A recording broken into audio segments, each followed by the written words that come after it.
राधे राधे दोस्तों, स्वागत है आप सभी का एक बार फिर से आपकी अपने चैनल पर। आज इस वीडियो में मैं आपके साथ सोमवती अमावस्या की व्रत और पूजा से जुड़ी कुछ बातें शेयर करूंगी। जैसे कि आप सभी को पता ही है कि इस साल 2023 में 3 सोमवती अमावस्याएं पड़ रही हैं। जो कि पहली सोमवती अमावस्या है दोस्तों, वह 20 फरवरी 2023 को है और दिन जैसे कि पता ही है रहेगा सोमवार, यानी कि 20 फरवरी 2023 दिन सोमवार को हमारी पहली सोमवती अमावस्या है। तो उस दिन आप व्रत रख सकते हैं, पूजा अर्चना कर सकती हैं। तो देखिए दोस्तों, ये जो सोमवती अमावस्या की पूजा होती है, इसमें पीपल के वृक्ष की पूजा की जाती है। कुछ ये जो व्रत है ये वट सावित्री के व्रत जैसा ही है, लेकिन इसमें बरगद के पेड़ की पूजा ना करके हम पीपल के वृक्ष की पूजा अर्चना करते हैं। अब प्रश्न आता है कि पूजा कौन कर सकता है। तो देखिए, जो सौभाग्यशाली स्त्रियां होती हैं, जो सुहागनें होती हैं, या फिर जिनकी नई नई शादी हुई है, जो पहली बार व्रत रखना चाहती हैं, वे सभी सोमवती अमावस्या की पूजा कर सकती हैं, सोमवती अमावस्या का व्रत रख सकती हैं। अब पूजा कैसे करते हैं इसकी विधि भी मैं आपको बता देती हूँ। तो देखिए, अगर आप पहली बार कर रही हैं या आप करती हैं तो सुबह उठकर सबसे पहले स्नान आदि कर लेना चाहिए। उसके बाद उठ के सबसे पहले अपने पति के पैर छूइए।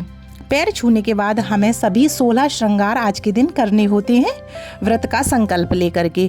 तो अगर आपकी नई नई शादी हुई है तो आप 16 श्रृंगार बिल्कुल कर लीजिए। अगर आपकी शादी नई नहीं है या आप नहीं करना चाहती हैं 16 श्रृंगार, समय नहीं है, तो मेहंदी, महावर और आपका सिंदूर, बिंदी, चूड़ियाँ, ये श्रृंगार आप ज़रूर कर लीजिए। साड़ी कैसी पहननी है, तो देखिए लाल या पीले रंग की साड़ी पहनी है, ये शुभ मानी जाती है। उसके अलावा आप नारंगी, गुलाबी ये रंग भी पहन सकते हैं, बस काला और नीला ना पहनिए, क्योंकि ये रंग सुहागन स्त्रियों के लिए ठीक नहीं माने जाते। तो आप कोशिश कीजिए कि आज के दिन आप काला और नीला रंग ना पहने। उसके बाद आपको पीपल के वृक्ष के पास जाना है एक पूजा की थाली बना करके। तो पूजा की थाली में बता देती हूँ कि आपको क्या क्या रखना है। उसमें आप थोड़े से हल्दी रखिए, अक्षत रखिए, पान, सुपारी रखिए, धूप रखिए, दीप रखिए और एक तावे के लोटे में जल रख लीजिए। आप चाहें तो थोड़ा दूध भी उसमें डाल सकते हैं। और भोग में आप रखना चाहें तो कोई भी मौसमी फल रख लीजिए। वैसे तो फागुन के महीने में आंवले का बहुत ही ज़्यादा महत्व होता है, अगर आपको आंवले का फल मिल जाता है तो आप वो रख लीजिए। इसके अलावा आप भोग भी रख लीजिए, जो भी भोग मिठाई आप रखना चाहें वो भी आप रख सकती हैं। और केला रख लीजिए, जो भी मौसमी फल हों। और कहीं कहीं मीठे पुए बनाने का रिवाज होता है, तो वो मीठे पुए भी आप अपनी थाली में रख सकती हैं। इसके अलावा श्रृंगार का सामान आप ज़रूर रखिए, एक साड़ी भी रखिए और श्रृंगार का जो सामान होता है वो ज़रूर रखिए। पूरा श्रृंगार का सामान नहीं रखना चाहती हैं तो मेहंदी, चूड़ी, महावर, बिंदी और आपका सिंदूर, ये 5 चीज़ें आप ज़रूर से थाली में रख लीजिए। अच्छा, इसके बाद एक सिंदूर की डिब्बी आप अलग से भी रखिए, या तो आप पैकेट रख लीजिए अलग से, या फिर एक सिंदूर की डिब्बी अलग से रख लीजिए, जो कि हमें फेरी लगाते समय बहुत ही ज़्यादा आवश्यक रूप से ज़रूरी होगी। फेरी के लिए दोस्तों मैं आपको बता दूं, आपको एक कलावा या मोली भी उसमें रखना है थाली में।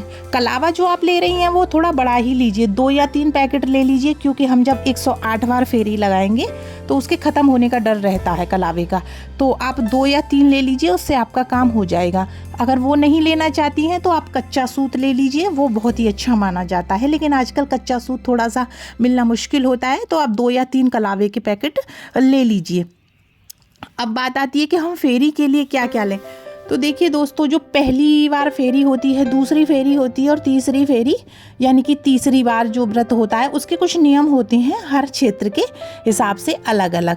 तो मैं आपको बताती हूँ कि पहली फेरी जो होती है, यानी कि हम पहली बार जो व्रत करते हैं दोस्तों, उसमें मायके से आता है, यानी कि आपके मायके से कुछ सामान आता है फेरी के लिए। तो उसमें आपका पान और जौ या फिर धान, ये चीज़ें आपके लिए मायके से आती हैं। तो अगर आपकी तरफ ऐसा रिवाज है, ऐसा नियम है, तो आप अपने मायके से ये चीज़ें मंगा लीजिए श्रृंगार के सामान के साथ। दूसरी बार जो फेरी हम लगाते हैं, यानी कि दूसरी बार जो व्रत करते हैं, फेरी लगाते हैं, तो उसमें हल्दी की गांठों का इस्तेमाल किया जाता है। जो गांठ वाली हल्दी होती है साबुत, उसका इस्तेमाल किया जाता है। और तीसरी बार जब हम फेरी लगाते हैं तो उसमें सिंदूर का इस्तेमाल किया जाता है। सिंदूर चाहे तो आप डब्बी वाला ले लीजिए, आप चाहे तो पैकेट वाले सिंदूर का भी इस्तेमाल कर सकती हैं। तो ऐसे करके हमारे जो नियम होते हैं, पहली बार, दूसरी बार, तीसरी बार, वो आप कर लीजिए अगर आपके क्षेत्र में या आप जहाँ रहते हैं वहाँ ये नियम है। तो अगर नहीं है तो कोई बात नहीं है, मैं बता देती हूँ कि 108 बार जब हम पूजा करने के बाद फेरी लगाएंगे तो उसके लिए हमें किन किन चीज़ों से हम फेरी मतलब लगा सकते हैं। तो देखिए दोस्तों, फेरी के लिए आप चाहे तो कोई फल ले सकती हैं, जैसे कि इन दिनों में बेर का महत्व है तो आप बेर ले लीजिए, अंगूर ले लीजिए, केला ले लीजिए, या फिर चना, मूंगफली, कहीं कहीं मीठे पुओं से भी फेरी होती है तो आप मीठे पुए ले लीजिए। अच्छा, इसके अलावा आप किशमिश भी ले सकती हैं, टॉफ़ी, बताशे ले लीजिए, या फिर जो भी आप लेना चाहें वो आप ले सकती हैं। तो देखिए, इसको लगाने का नियम क्या है फेरी का मैं आपको बता देती हूँ, और पूजा का भी नियम आपको बता देती हूँ। पीपल के वृक्ष के नीचे जाकर के सबसे पहले हमको दीपक जलाना है, वृक्ष की जड़ों में पानी देना है, उसके बाद वहाँ एक सात्विक बनाना है, उसके बाद एक पीपल का पत्ता रखना है, उस पर आप गाय के गोबर से गौर माता बना लीजिए। गाय का गोबर नहीं मिलता तो आप फिर सुपारी से माता रानी बना लीजिए, और उसके बाद आप उनकी पूजा अर्चना वहाँ कीजिए, भोग लगाइए, उनकी आरती उतारिए, और एक हाथ में थोड़ा सा फूल और चावल लेकर के सोमवती अमावस्या की कथा ज़रूर सुनिए। कथा का वीडियो भी चैनल पर है, आप देख सकती हैं। कथा सुनने के बाद हमको लगानी होगी फेरी। तो आप फेरी कैसे लगाएंगी कि देखिए, आप जिस जगह फेरी लगा रही हैं वहाँ से पीपल के वृक्ष में के जो पेड़ होता है उसमें धागा लपेटना शुरू कीजिए, और जैसे आपने धागा लपेटा तो आप जिस चीज़ से भी फेरी लगा रही हैं उसे अपने हाथ में ले लीजिए और घूमते हुए आइए, और जिस जगह से धागा शुरू किया था उस जगह पर कोई कटोरी या कपड़ा रख दीजिए और उस चीज़ को आप रखती जाइए। तो ऐसा करने से आपकी 108 बार फेरी हो जाएगी, और वो जो सामग्री जो आपने लगाई थी वो भी वहाँ इकट्ठी हो जाएगी। अच्छा, एक काम और आप आज के दिन ज़रूर करिए कि आप सिंदूर भी हाथ में लेती चलिए, और वहाँ 108 बार जहाँ फेरी आपकी ख़त्म होती है, पहली फेरी ख़त्म हुई तो वहाँ थोड़ा सा सिंदूर छोड़ दिया और उसी सिंदूर को अपनी मांग में लगा लिया। फिर आप दूसरी बार करिए, फिर उस सिंदूर को छोड़िए उस वस्तु के साथ जिसके साथ आप फेरी लगा रही हैं, और अपनी मांग में लगा लीजिए। तो ऐसा करते हुए आप 108 बार अपनी मांग भी भर सकती हैं।